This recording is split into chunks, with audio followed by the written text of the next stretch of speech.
Hello there everyone, welcome back. So I wasn't originally supposed to do this house number 3, but I did end up doing house number 3.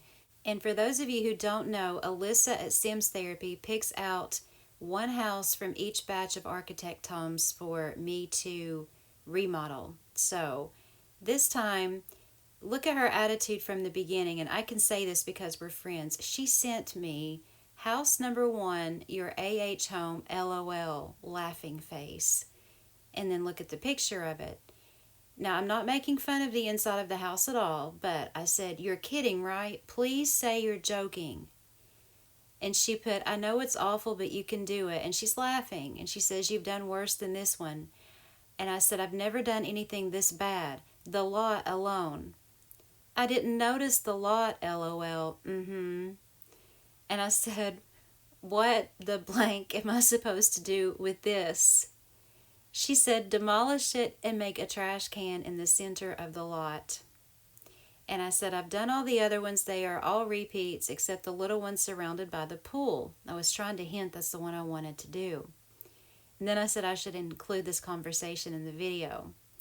3 hours later, I have been working on house number 1 on and off for 3 hours.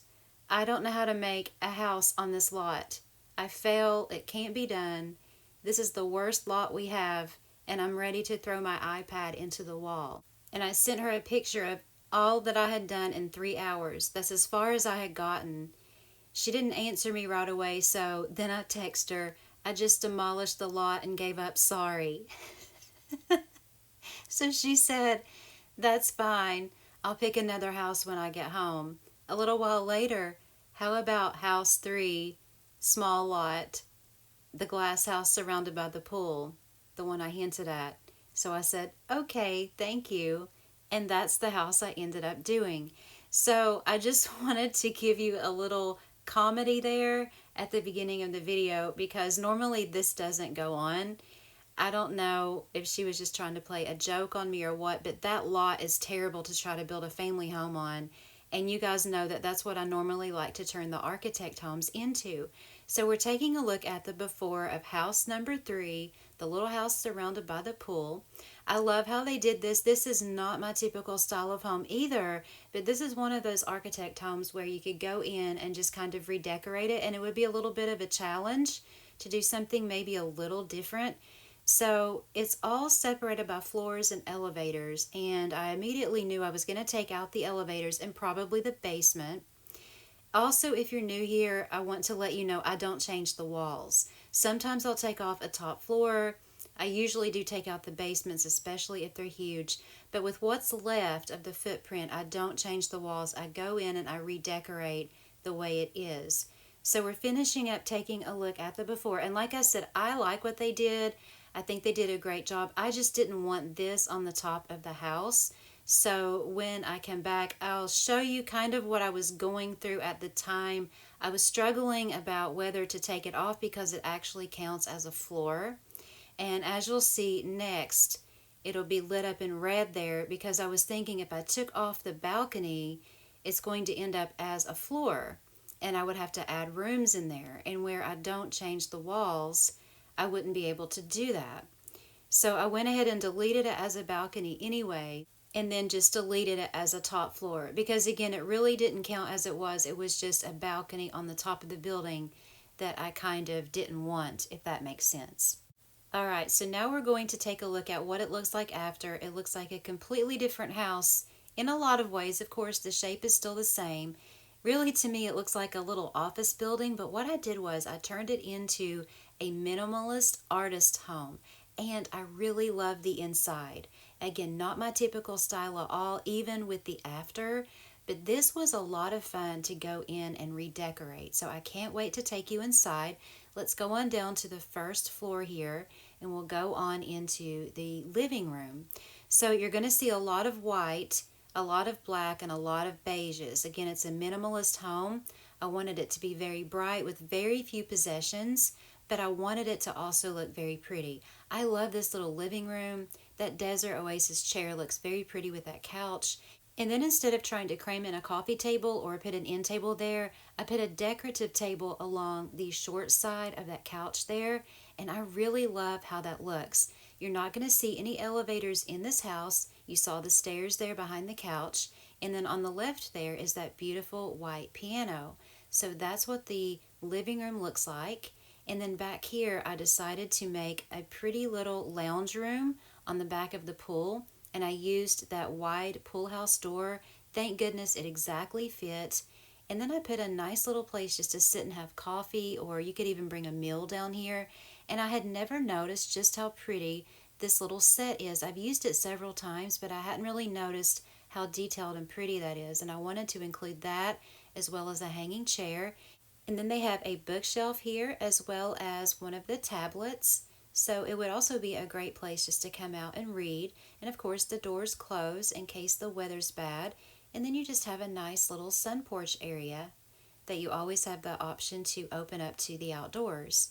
So that's what I've done with the first floor. Remember, that back room was pretty much a room just for elevators, and I wanted to make better use of it, so I moved the staircase into the living room, and it pops straight up here onto the second floor where the kitchen is now. So again, with the whites and the ivory colors and the beiges and the blacks, I love this kitchen in here. It's not one of my kitchens to put in a regular family home, but when you're doing a house like this, it fits perfectly. So you have the sink over there, that pretty paper towel holder, some herbs over the stove. The fridge is over here with the trash can. And then on the other side, over top of the stairs, I've put one of those beautiful Moroccan pieces of artwork. You have an eat-in kitchen here and also a separate dining area, which you'll see here in just a minute. And another one of those black wood stoves that was down in the living room and a water machine. So you come through the doorway here.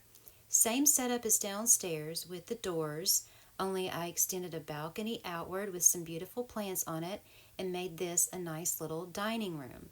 It is very tiny to be a dining room, but it definitely works. And again, it's a minimalist home, so that fits just right for me. And that's where I've also located the stairs that are going to take you up to the third floor. And that's just the view out the balcony there when the doors are open. So that's the second floor there. Do you see what I mean? Even though it's not kind of your usual looking house, how cool it's looking on the inside. I really like this. I actually might keep this house for a while. I don't know. We'll see. I don't usually keep architect homes around in my town because I'm always limited on space, but let's look at the third floor. So back here where the elevators were, I've made this into a sitting area where you can come and have a drink.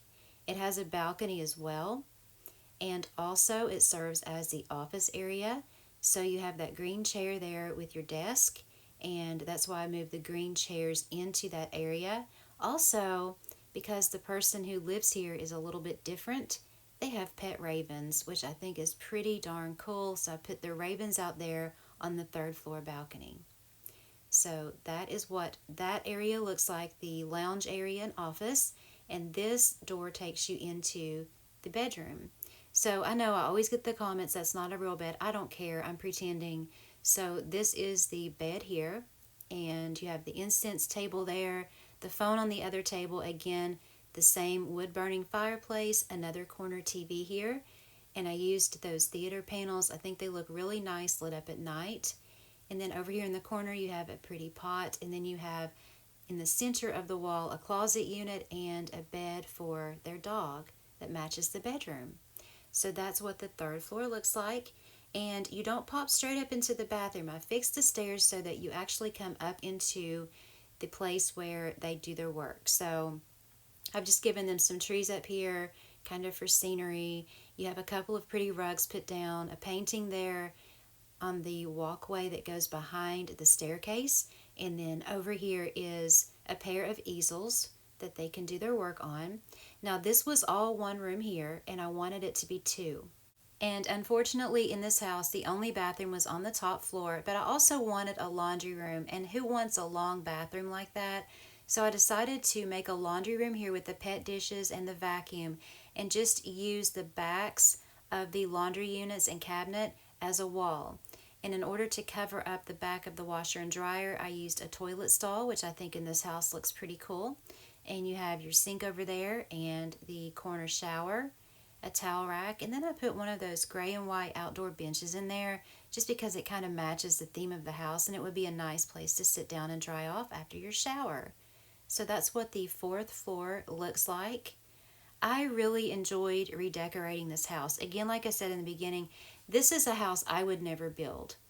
But once I got in here and started redecorating it, I really, really enjoyed this. And I may actually keep this house. Now, I may have to do something about the bathroom situation because you guys know I like to have a bathroom on every level. But now, in a house like this, that would be impossible. So I would even settle for maybe if I threw the basement back in and put another tiny room down there in a bathroom, that might be okay. That way, you kind of have two bathrooms in the house instead of one all the way on the top floor. But this would make a great little getaway home anyway for a sim, especially a single sim. So I may very well move someone in here, an actual artist. I have one in my town, and he's kind of living somewhere temporarily anyway. So I don't know, maybe I will keep this house. If you enjoyed the way I remodeled it and the little bit of comedy at the beginning of the video, let me know by hitting that like button or leaving me a comment. I really appreciate you guys so much. Thank you so very much for watching. If you're new, please consider subscribing. You guys take care, and I will see you in the next video.